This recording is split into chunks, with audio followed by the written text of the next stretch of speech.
po kay Kalinga Pedro. So, dito nga sa pagpunta nila ng Hong Kong, so halos lahat po sila pumunta ng Hong Kong, no? Ang Team Kalingap. Pero may mga ilan pong hindi nakasali kasi or nakasama dahil siguro mas may importante silang ginagawa ngayon gaya na lang po itong si Carla, si Dara at iba pa pong kasamahan ng Team Kalingap. At syempre nangingibabaw din po itong si Kalingap Edo sa pagpunta nila dito sa Hong Kong na kung saan po ay makita po natin talaga ang mga kinikilig na kababaihan dito at itong si Kalingap Edo ay tila nagpakitang gilas po sa mga taga-supporters nila dito sa Hong Kong, no?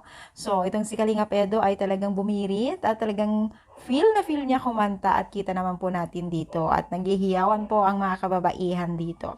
Kahit saan talaga ay marami po talagang tagahanga ni Kalingap Edo.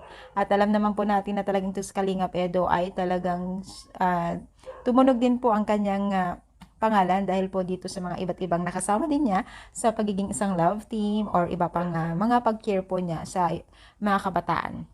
So, iba talaga si Kalinga Edo ngayon. Talagang lumalago po ang kanyang taga-supporters, especially po yung mga taga-OFW nagtatrabaho po sa ibang bansa, ay talagang marami pong nagmamahal sa kanya. So, yun po, no? Hindi lamang si Kalinga Edo, syempre halos lahat po sila ay kilala na po ng iba't ibang part ng mundo. As long as na may mga Pilipinong nagtatrabaho doon na nakatira po, no?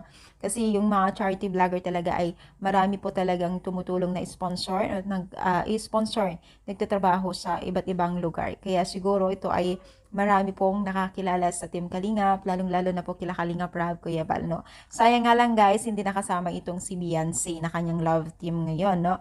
Ganun na rin si Carla. So, sana mas marami pong kikinikilig sa kanila or mas enjoy sana, no? Parang mas masaya sana kung kompleto sila.